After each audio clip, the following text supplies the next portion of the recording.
देशामध्ये पेट्रोलचा भाव वाढल्यानंतर आता खाद्यतेलाच्या भावात सुद्धा वाढ होताना पाहायला मिळते आहे। गेल्या 2 महिन्यात जर आपण विचार केला तर 2 महिन्यामध्ये जवळपास 150 रुपयापर्यंतची वाढ जी आहे ती झालेली आहे आणि हळूहळू ही वाढ होताना आपल्याला पाहायला मिळते। 10 रुपये 20 रुपये अशी एक दिवसाला अशी वाढ होताना आपल्याला पाहायला मिळते आणि त्यामुळे सामान्य माणसाचं जे खाद्यतेल आहे जे अत्यंत आवश्यक आहे तो मात्र फटका आता सामान्य माणसाला बसतो आहे। युद्धजन्य परिस्थिती निर्माण झाली त्यावेळेस अचानकपणे तेलाचे भाव वाढले होते, मात्र त्यानंतर हळूहळू ते भाव वाढताना आपल्याला पाहायला मिळते। नेमके किती भाव वाढलेले आहे या 2 महिन्यामध्ये आणि नेमके काय तेलाची परिस्थिती आहे हे जाणून घेण्याचा प्रयत्न आपण करूया। सर, काय सांगाल या 2 महिन्यातले जर आपण एकंदर विचार केला तर तेलाच्या भावामध्ये किती वाढ झालेली आहे आणि कशा प्रकारची वाढ होते आहे?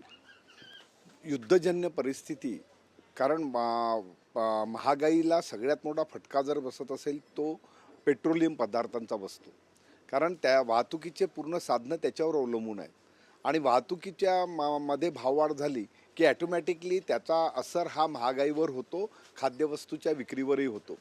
तीच परिस्थिती खाद्यतेलामध्ये झाली। याला एक आणखी कारण थोडं आहे की पाम ऑइल, सोयाबीन हे जे मोठ्या प्रमाणात आपण खाद्यतेलामध्ये वापरतो ते सर्व बाहेरून येतं, विदेशातून येतं, त्याच्यामुळे त्याचा फटका आपल्याला तो बसतो आहे। आणि जवळजवळ या 2-3 महिन्यामध्ये जर आपण भाववाढीचा अंदाज केला तर 200-300 रुपये 15 लिटरच्या डब्यावर आणि 10-15 रुपये हा 1 लिटरच्या पॅकेटवर अशी भाववाढ ही सर्वसाधारण मार्केटमध्ये दिसते। पण अजूनही लोकांमध्ये थोडीशी भगदड न मचायला कारण आहे की लग्नसराई मोठ्या प्रमाणात यावेळेस नाही आहे। उन्हाच्या तडाख्यामुळे सुद्धा लोक जो पर्यटन वगैरे या सगळ्या गोष्टी होऊ शकतात, त्याच्यामुळे मार्केटमध्ये तेजीचं असं स्वरूप जरी नसलं तरी तो हळूहळू त्याचा जो हे आहे प्रभाव हा निश्चित मार्केटवर दिसेल। आणि ग्राहक मात्र धास्तीत आहे, तो विचारतो आहे दुकानदारांना की महागाई होईल का, कशी होईल, आणि आम्ही लोक हतबल असतो सांगायला, पण निश्चित याची झड सगळ्यांना पोहोचणार आहे। सर, म्हणजे युद्धजन्य परिस्थिती झाली त्यावेळेस अचानकपणे भाव वाढले होते, त्यानंतरची जी परिस्थिती आहे म्हणजे आता साधारणतः 10 रुपये 20 रुपये असा भाव वाढतो आहे ते नाही, कारण आता सध्या कसं आहे, तो स्टार्टिंग होतं त्यावेळेस लोकांकडे गोडाऊन आपले सगळे आणि स्टॉक त्यांच्याजवळ होता।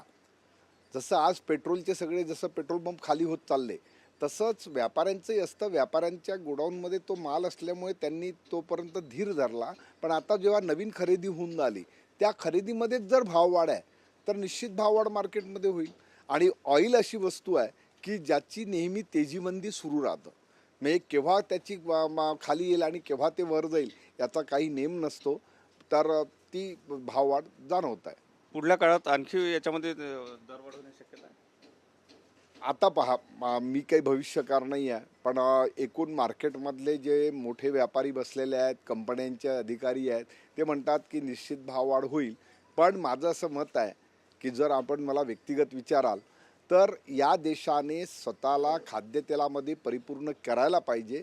कारण आधी कसं होतं, आम्ही जवस तेल खायचं, ते आमच्याच भागामध्ये त्याच्या निर्माण व्हायचं, आम्ही करडी तेल खात होतो, सनफ्लॉवर ऑइल खात होतो, राईस ब्रँड तर आज इथेच तयार होत आहे। तर आपल्या खाद्यवस्तू तेलाचे जे बियाणे आहेत त्याचं उत्पादन कसं वाढेल याची जर आपण, आता पावसाळा आहे त्याच्यामुळे या शेतकऱ्यांमध्ये ती जागृती करावी आणि पुढच्या वर्षामध्ये आम्ही बाहेरचं तेल घेणारच नाही अशा प्रकारची जर शपथ आपण घेतली तर मला असं वाटतं याच्यामधून आपण मार्ग काढू शकतो।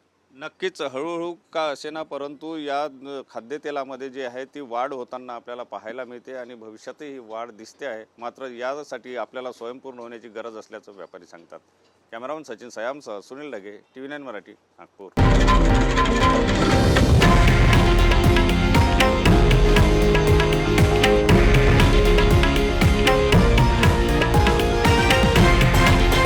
हे आहे देशातील नंबर 1 न्यूज नेटवर्क आणि आपण पाहत आहात TV9 मराठी, एकमेव।